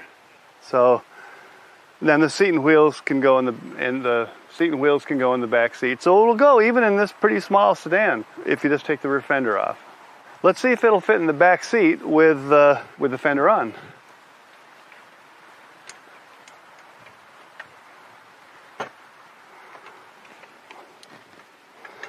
And that is no problem. Just be careful to keep the greasy chain off the seat cover.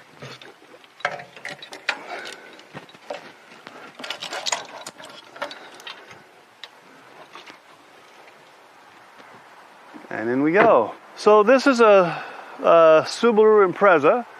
It's a 2013. I think it's one of the smallest cars they made, the Subaru made in 2013. So it's not like we picked a particularly big car. It's just the sedan we happen to have around. And most trikes would fit in that car if you remove the front wheels. If you don't remove the front wheels, it probably wouldn't go through the back seat, the back door. But let's try.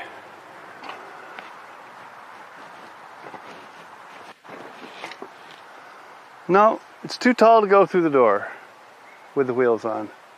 Goes pretty easily with the wheels off, but it won't go with the wheels on.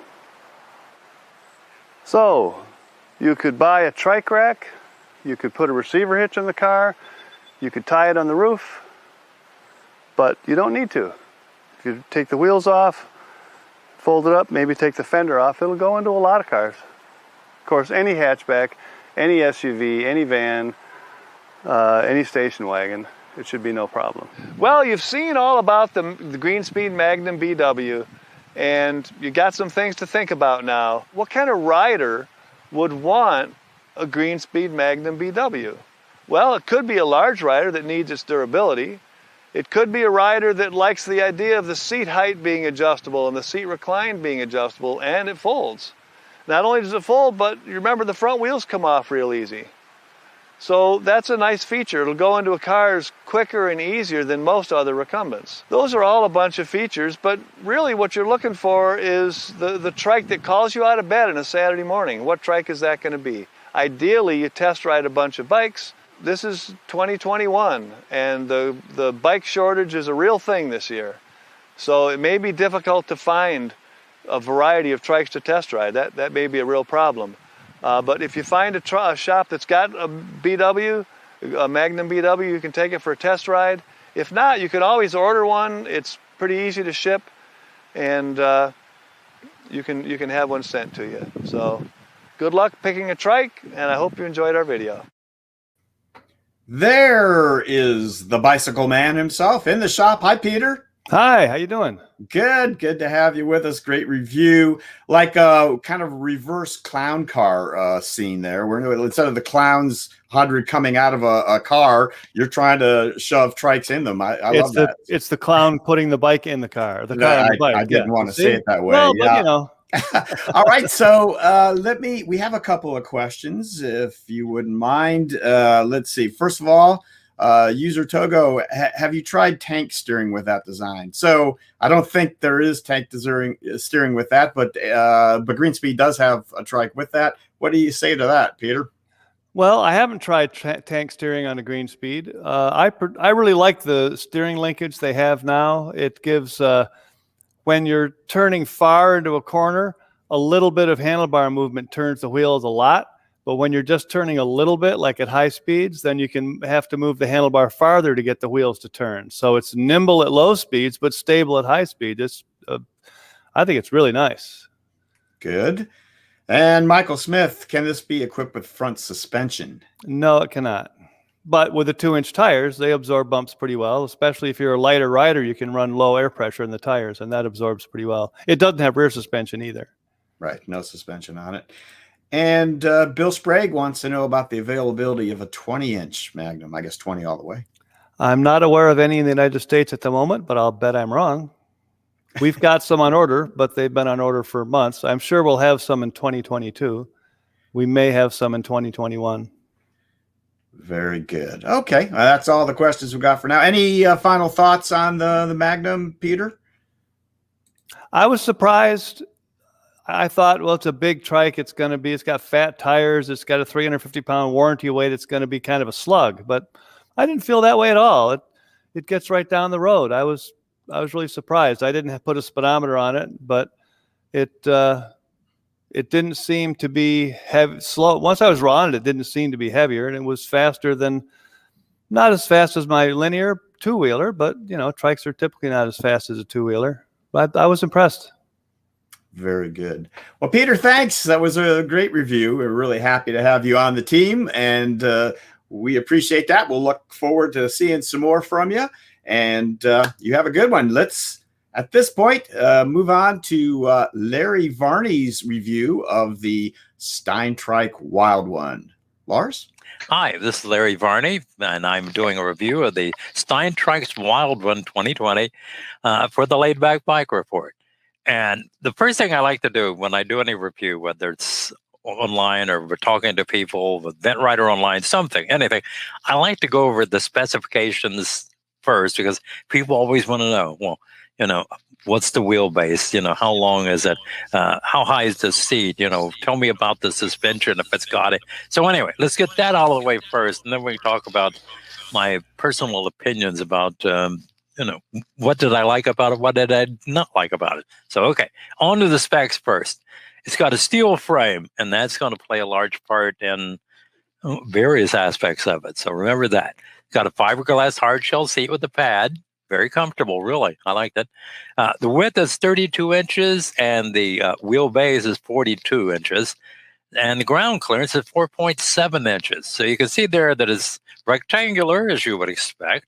And that's going to have an effect again on handling and so on.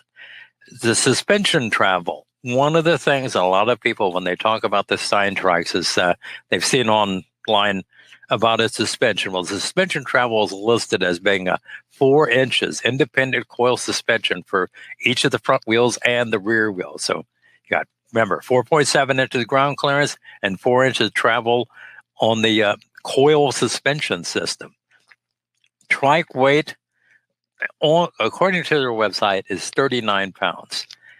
I had to tell you that must be the trike without the rear rack, because the rear rack is made out of steel too. It's really big, very sturdy. It can hold about 44 pounds worth of stuff. So at least that's what they say. So it's going to be heavy. We'll talk about that. And I might as well mention, to get that out of the way, I weighed this trike with the rear rack, pedals, etc. I took my bathroom scale to the garage, weighed me, and then I weighed the two of us together. And the combination of that trike, according to my bathroom scale, 55 pounds. So think about that for a minute. Steel makes a difference. Okay. The drivetrain, that's going to be one of those things where you can almost decide on your own, because you can get, like I did, that all 20-inch wheels, which I happen to like. You can get the larger rear wheel on the back. You can get narrow tires. You can get knobby tires. You can get fat tires. The gearing itself, I told them I wanted something with a really good granny. I wasn't that concerned about the top gear. I was wanting something where I could climb hills and things. So I wound up with something. It's an 11 by 34 cog set in the back. I'm not sure about the chain rings in the front, but I'd say that the granny was in the high teens somewhere, maybe 17, 18, something like that, which for my neck of the woods here in Northern Kentucky is pretty good. So I'm not sure about the top end gear. That was probably around 90 or so, which is, for my way of riding, is plenty. Okay, now that's the specifications. We'll talk about the price here in a minute too. But remember, this all has an effect. So let's think about that steel frame event. That, some people were going to think, that's an awful lot of weight, 55 pounds. And it is. I mean, you can get trikes that weigh 10, 20, even 25 pounds less. But one thing to remember, steel frame. As I've had friends who do a lot of traveling and touring and stuff, the one thing you want is that if you're in the middle of nowhere and something breaks, part of the frame, part of the rear rack, something breaks, well, you may not be in a position to just jump on the phone and call a dealer or the distributor or somebody saying, hey, I need a replacement for such and such. They might not have one, especially nowadays, or it just maybe take weeks to get it to you. One thing nice about steel, almost any town is going to have somebody who can weld it and make it so you can get back on the road relatively quickly. So it's one of those, what do you want? Something that weighs hardly anything, or something that can be fixed relatively quickly. So think about that. I mentioned the fiberglass hardshell seat. It is comfortable. It's got a pad on it. I like it. Didn't feel excessively hot or anything. So I like that. But again, one of the things that I like to point out to people when I'm discussing whatever it is, the good, the bad, and so on, I like to mention what I really liked about something, but also what I really disliked about something. And one of the things that gives you is the idea that if what he really didn't like, if this was the top thing on his negative list, well, then it must not be very bad. If he's going to be nitpicky about finding something that's bad. Okay, that's my lead into my biggest complaint about the Steintrike Wild One. It's the position, the location of the water bottle cage mount. And a lot of people are able to think, you're kidding. No, really. When I got that thing, I actually had to send an email to the U.S. distributor saying, I can't find it. Where is it? I want to attach a water bottle cage. I can't just ride around in this heat without water. Well, it turns out the cage mounts, once I was told where they were, it was easy to spot them, are on the underside of the boom in front of you. So if you look on the pictures, the videos and all that, you'll see it down there. You'll see my cage, you'll see my water bottle and so on.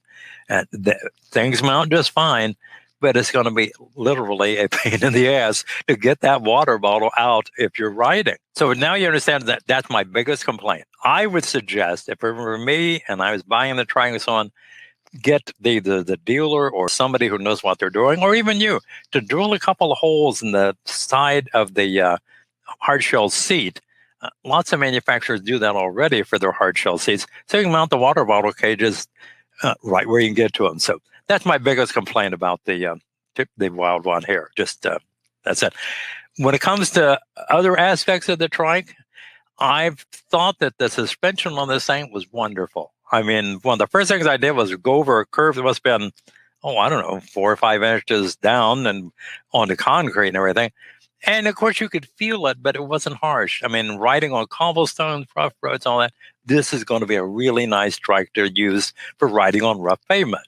Now, one of the things that added to that, too, is it had little knobby tires on it of 45-pound pressure air. So, yeah, that's going to help this fella feel more comfy, too. So the combination of low pressure and great suspension makes for a really comfy ride. So those are the things I dislike most about it and things I like most about it.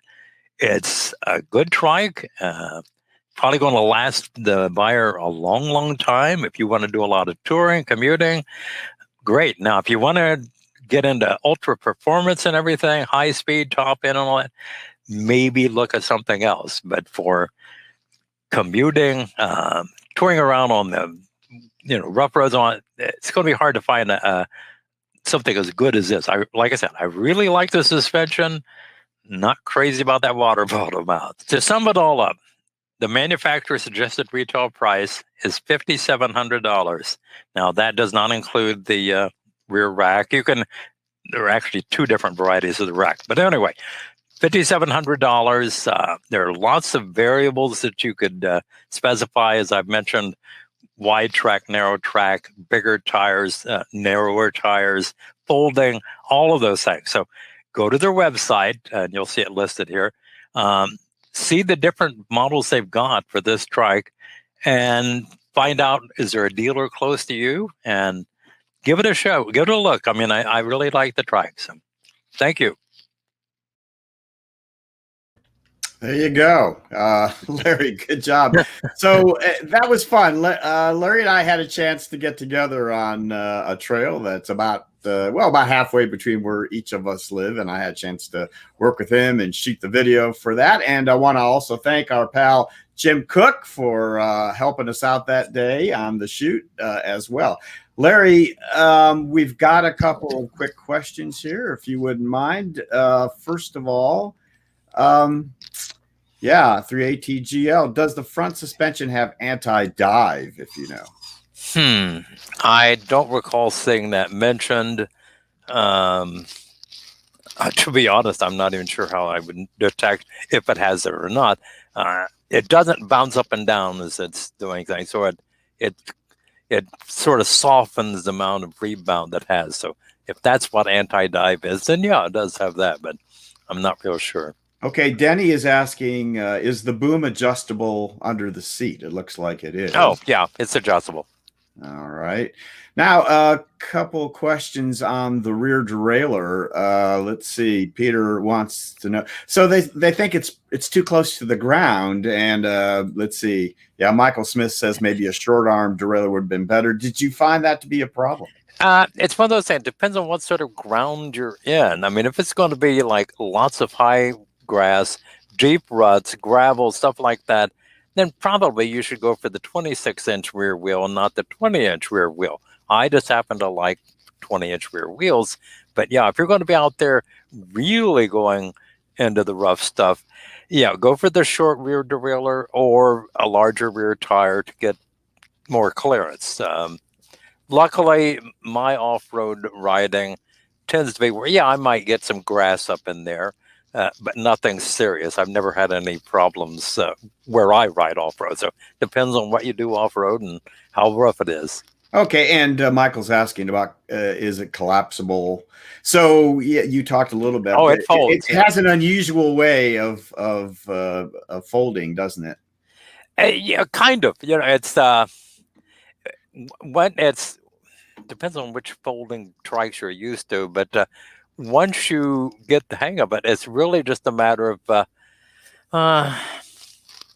I don't know. It seems different at first, but after a couple of minutes, you're saying, "Oh, that's no big deal." So it does fold. Depending on which one you get, the model I got didn't fold, but I have seen the ones that do. So again, this is one of those many optional features. You want to get really, really big fat tires. You want to get small tires. You want to get something that's more roadworthy and less low pressure. You want to get a high pressure tires, or you want to get something that folds. Those are all options. And then one other thing that some people like to say is the colors. I like things that stand out, and the color combination can be almost anything you want. If you want solid white, you want red in the front, black in the rear, anything. You just let them know what kind of gearing you want. Do you want it to fold? Size of tires?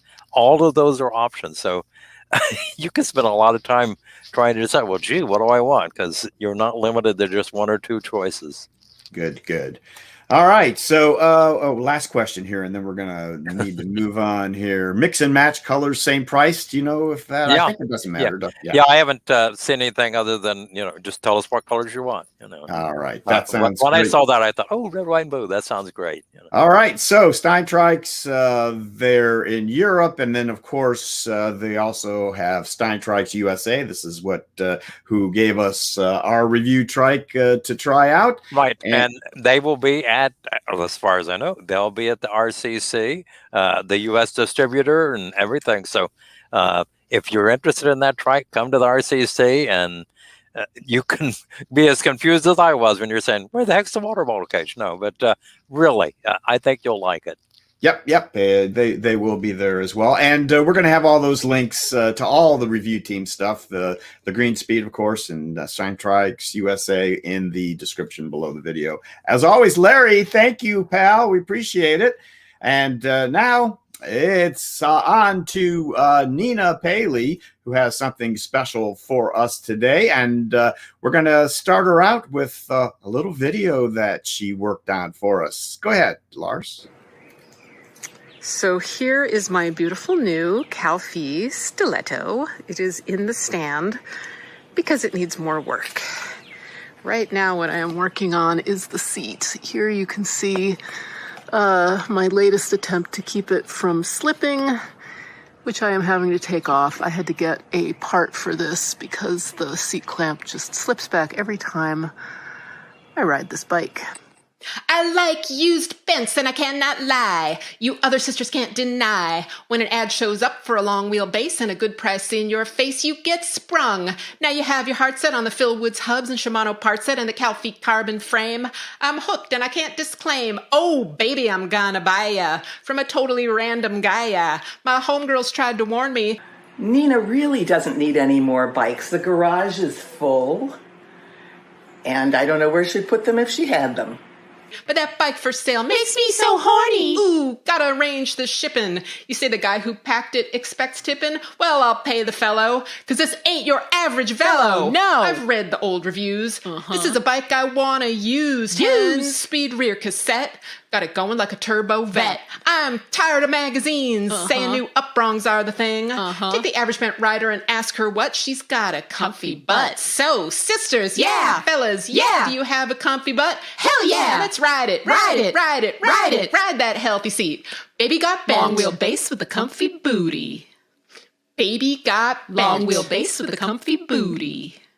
I like big Shocks on my game today. Still haven't put the tools away. Took out the cardboard and the foam and put that frame on my fancy bike stand. Got both wheels on, inflated the tires, cut a lot of zip ties with my pliers, cleaned the filthy chain. And now my hands are stained with dirty grease, but I don't care. This Bent's gonna ride like an easy chair. Wait a sec, the hard shell seat? Gonna cut off circulation to my feet. And that foam feels like a loofah. Whose idea was this? Feels like a goofa. Here's another point of contention.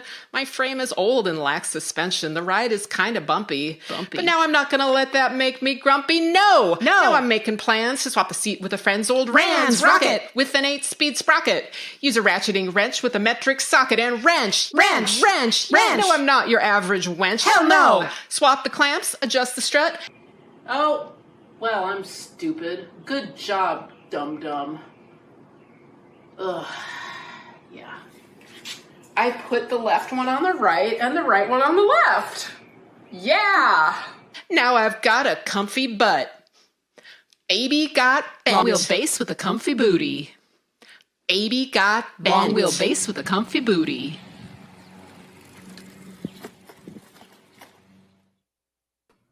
Oh, yeah, there it is. Nina, I'm glad you're comfortable. And that's great. We're looking for an update now from you on the stiletto that you recently got. Why don't you maybe start out by telling us a little bit about the story of the stiletto and where you are with it today?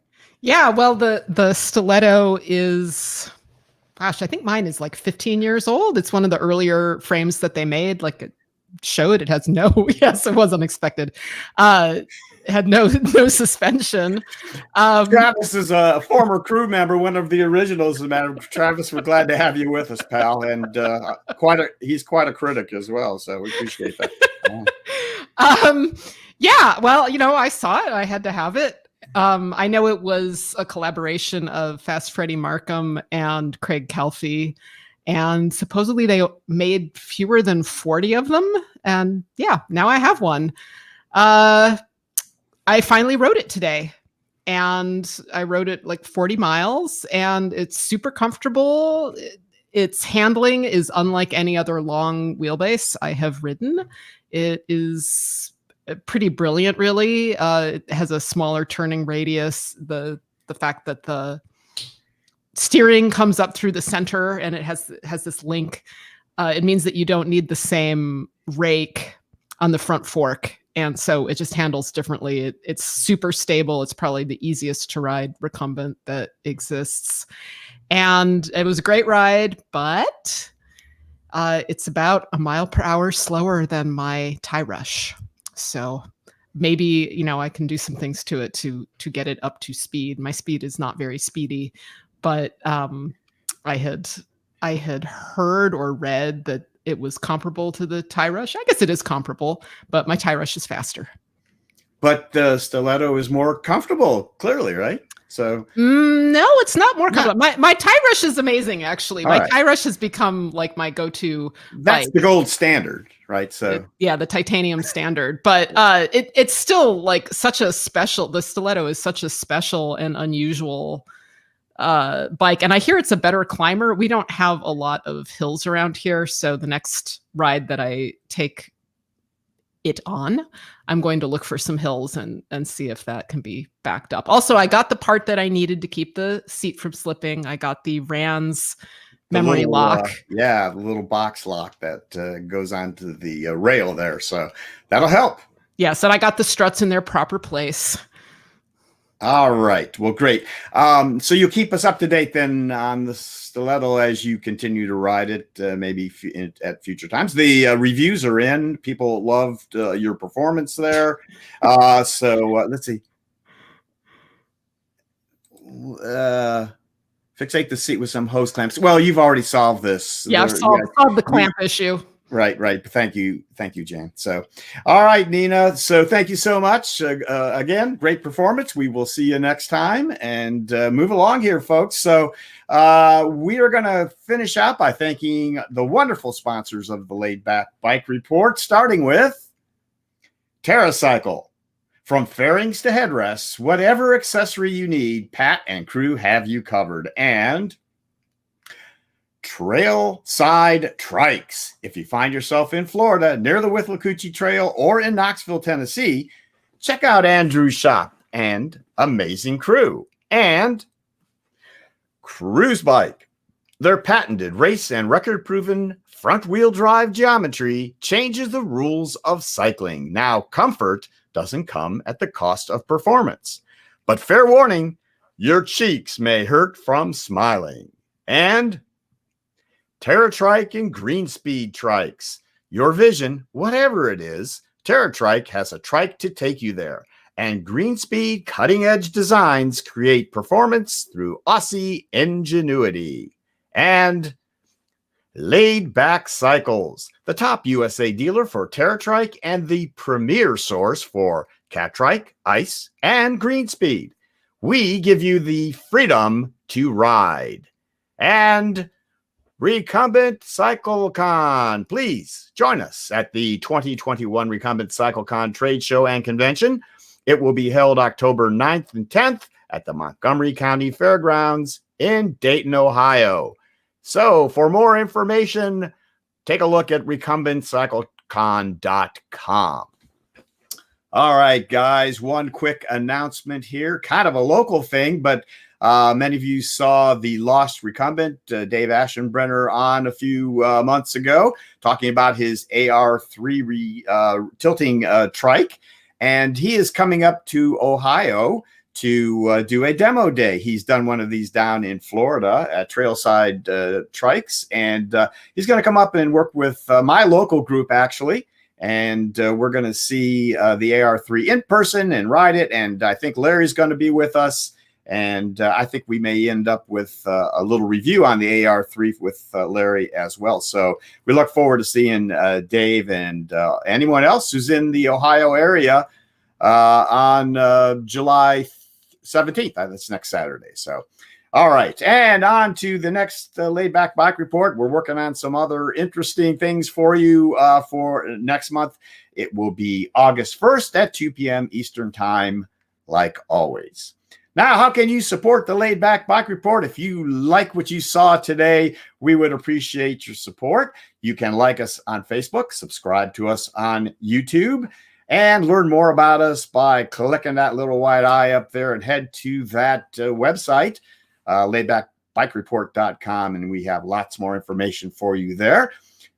Please hit the applause button there if you'd like to donate a dollar or two, and thumbs up is always welcome. And the best way to financially support us, of course, is become a Patreon. And you can see all the guys here who have done so. So we appreciate that, including right there. There's Ron Thompson right there who just signed up. We appreciate that. It's not a requirement to be on the show, but we always appreciate the Patreon's support. So thanks, Ron, and all of our Patreons for their support. All right, guys, let's get everybody back on stage for our goodbye here. Great job, everyone. That was a really fun and interesting show. And thanks to everyone. And folks, sorry about Dana. He did have that audio problem. He couldn't hear us. So, and then he had some appointments, so wasn't able to come back. But luckily, we had him on the video. And if you want to contact him for more information about Bacchetta and what's going on at Bent Up Cycles, that's the place to do it. We're going to have that link also in the video below. So, guys, thank you so much. Great job on today's show. We look forward to seeing you all next month. So that is going to bring this show to a close. So until our next webcast, from all of us here at the Laidback Bike Report, so long, Bent Riders.